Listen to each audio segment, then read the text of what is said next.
Have you ever thought about how if you could open up more as a rider, now and I'm talking physically in the saddle, if you could just expand yourself a little bit more, how much of a difference it could have on your riding, your mindset, and also your horse's way of going? Well, I want to talk about that this week because I think it is so important and it's something that so many riders are missing in their riding. Okay, let's dive in.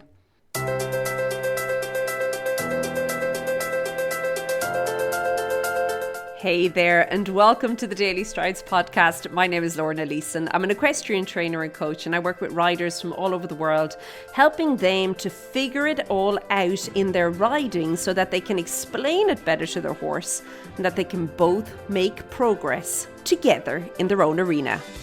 Okay, so the past few months, I have been running an in-person program on my farm here in South Africa.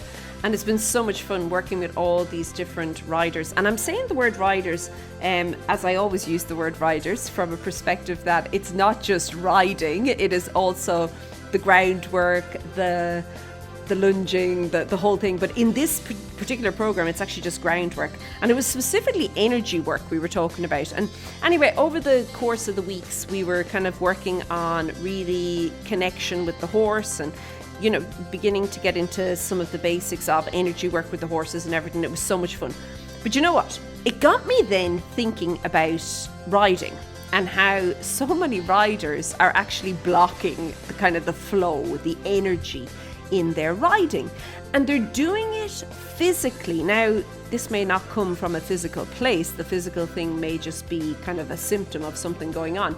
But what I do find interesting, and you probably can agree with me here, is that as a rider, when you physically notice something that you're doing in the saddle, you kind of can't unnotice it. Once it's there, it's there. It's like there for everybody to see. Woo! And you then have to, you have to work with it, work on it, change it, whatever, okay? You have to do something with it. And what I thought would be really fun was that inside of Connection this month, I kind of took this concept because we actually worked on the groundwork element of it in Connection last month. But inside of Connection this month, I took this concept and I began talking about it and we began working through it from the rider's perspective, okay? Opening up as a rider, expanding, not contracting. And I wanted to just touch on it very lightly here because I think that it is so important for you to understand that when you are contracting, when you are shutting down, when you are making things smaller, it is having usually a detrimental effect on what's going on, first of all, in your riding, but also with what your horse is doing and how your horse is going and how the two of you are working together, okay? It's, rarely good things come from that, okay? So I wanted to talk about it here.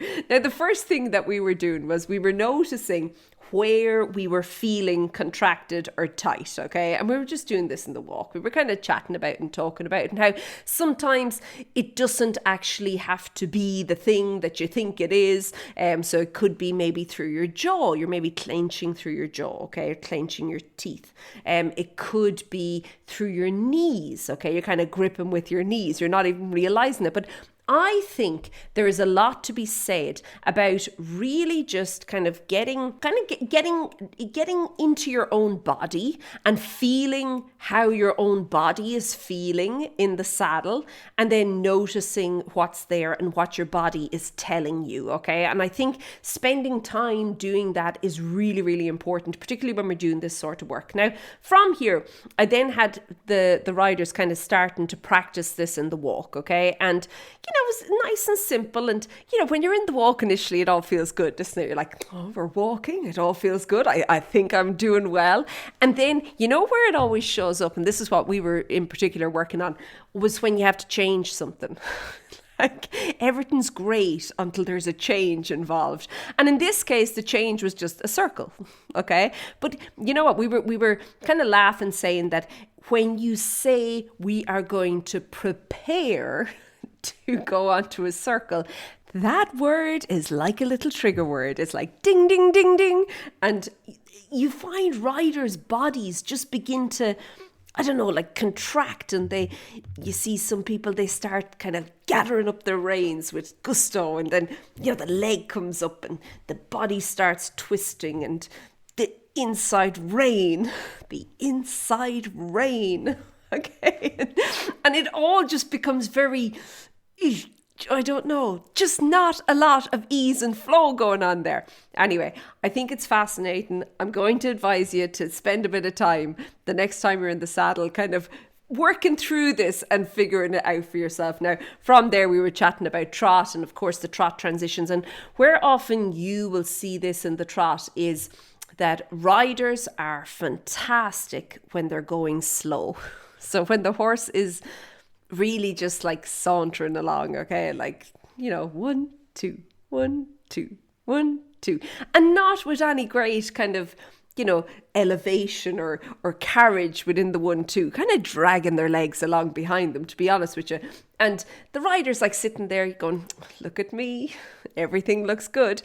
And then it's like you pour more energy into the whole equation, okay? So you ask for a little bit more, and suddenly the whole rider's demeanor just changes. They become like hunched over. They often become like hamsters sitting up there.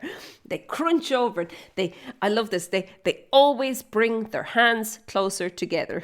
Okay, hands go tight together. I'm not sure what they're trying to achieve with that. I don't know if they're trying to hold their own hand in like trepidation of what's coming. Okay, but hands tight together, and then you'll often see the legs, and the lower legs, they'll either start to swing, like just swinging all over the place. Okay, which of course causes the horse to maybe go a little bit faster, and just kind of, amplifies the whole situation, not in the right ways. Or what you'll find is that the lower leg comes back. It starts to come up and back a little bit. And that's usually when they've kind of tipped forward onto their fork, and they're like definitely now gripping with the knees. They're like, oh, and on we go. And then, of course, the canter. If we think about kind of opening up and expanding into the canter, now I've talked a lot here about transitions into the canter and how you have to actually allow the horse to canter. You can't canter, not your job, hey? But you do have to allow the horse to canter. And what's important is that you're sitting up and you're out of the way. Like you're getting out of the horse's way. Remember, the canter is a very upward transition. And upward in that, yes, it's up a gear, but upward in that if there was a trajectory, it's definitely upward, hey? When you throw yourself at the canter, when you contract through your body in some sort of maybe misguided attempt to get the horse to canter, or if you're doing it from the perspective that you are feeling a bit nervous and you're kind of, hunching forward into a ball, okay? The canter, while it is still upward transition, it becomes very flat very quickly. And when things become flat, they tend to become flat out, as in speed-wise, and that's never good. Okay, especially when the rider's hunched up there like a hamster. You don't want that at all, okay? So it's really important in the canter to sit up, okay? To really expand yourself, to sit up and, be very kind of mindful about your body, the tension through your body, where you're carrying it, where you're holding it, okay? What are your hands doing? Are your elbows straight? No, okay? Like, what's going on there? And then being able to figure out all that and then actually be able to move your body in a way that really feels good, but that also allows the energy to flow through. I think that this is so important, okay? We need to allow the flow of energy, okay? And then we kind of rounded this out with talking about jumps as well, and how with jumping, and in particular, like if we think about a jumping position, the place where I see a lot of riders contract or kind of, like crunch up into, again, we'll use the hamster, crunch up into a bit of a hamster, is about